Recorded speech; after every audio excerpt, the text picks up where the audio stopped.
दरअसल कहा जा रहा है कि जो ये तिरहुत स्नातक वाली जो एमएलसी का चुनाव होने जा रहा है, उसमें चिराग पासवान ने अपने एक उम्मीदवार को निर्दलीय के तौर पर उतार दिया। वो राजपूत बिरादरी से हैं और तिरहुत एमएलसी का जो चुनाव हो रहा है उसके अंडर में शिवहर भी आता है, मुजफ्फरपुर भी आता है, वैशाली भी आता है। तो सवाल ये उठता है कि यहाँ पर आनंद मोहन के प्रतिष्ठा का सवाल बन गया है कि वो राजपूत का वोट कितना ट्रांसफर करा पाएंगे, जबकि जो निर्दलीय उम्मीदवार उतरे हैं वो जाति से राजपूत समाज से हैं, लेकिन कहा जा रहा है कि वो पूर्व उपाध्यक्ष है एलजेपीआर के और चिराग पासवान उनकी मदद कर रहे हैं। चिराग पासवान ने ही उनको उतारा है। और जहां तक जेडीयू का सवाल है तो अभिषेक झा को वोट दिलाने का जिम्मा आनंद मोहन के पास है। ऐसे में आनंद मोहन और चिराग पासवान के बीच में ठन गई है। क्या यही वजह है जिसलिए वो दोनों एक दूसरे के आमने सामने आ गए हैं? नहीं है, वजह तो कई और हैं और हम लोग पहले भी बात कर चुके हैं कि किस तरह से शिवहर ये नहीं गए थे। इस बात की पीड़ा और इस बात की तकलीफ थी 3-3 बार प्रोग्राम देने के बाद, और बहाना ढूंढा गया और इमामगंज चुनाव के बहाने इन पर अटैक भी किया गया।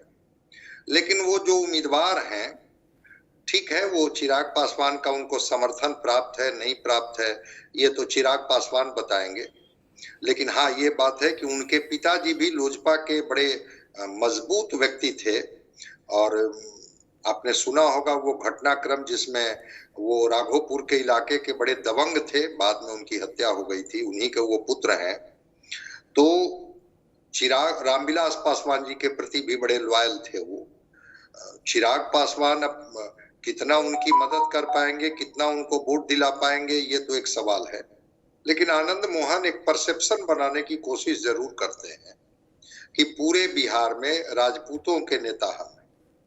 95 का जो कालखंड रहा है वो विनय जी पूरी कहानी आपको समझाएंगे। लगता था कि बिहार पीपुल्स पार्टी ही पूरे बिहार में सरकार बना लेगी, और जब परिणाम आया तो क्या आया सबको पता है।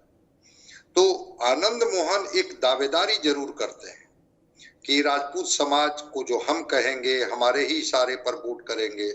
स्वाभाविक है, एनडीए गठबंधन में है तो उनको टास्क दिया गया होगा कि राजपूत मतदाताओं का वोट छिटके नहीं।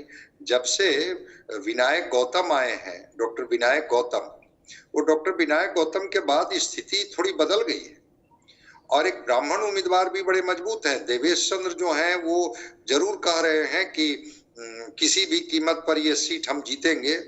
कभी कभी ऐसा नहीं होता है कि सत्ता का समीकरण के इतर भी लोग वोटिंग कर देते हैं, उसमें कोई ठेकेदारी वाली बात नहीं है कि यही चाहेंगे तो होगा, वही चाहेंगे तो नहीं होगा। टास्क दिया गया होगा आनंद मोहन जी को कि जरा तिरहुत स्नातक आप देखिए, और ये बोले होंगे कि राजपूत समाज की जिम्मेवारी हम लेते हैं।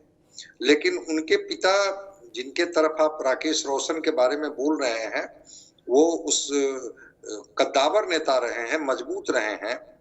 उनका अब कितना प्रभाव है, कैसे वो लोगों को अपने जाति के मतदाताओं को, और आपने तो देखा है बिहार के चुनाव में कि फिर जो फतवा जारी होता है उसका महत्व नहीं रह जाता है, जातीय गोलबंदी पर चीजें सिमट जाती है। और ये तो अभी आपको रामगढ़ में देखने को मिला। लालू यादव के चाहने के बाद भी उस समाज के लोगों ने बसपा को इसलिए वोट किया है कि बसपा के उम्मीदवार उनकी जाति के थे। तो आनंद मोहन जी अटैक करे, चिराग पासवान जी को प्रत्यक्ष समर्थन तो नहीं ही कर रहे होंगे। अगर अप्रत्यक्ष समर्थन कर रहे होंगे तो सीधे सीधे उनको बताना चाहिए था कि इमामगंज क्यों, तिरहुत पर भी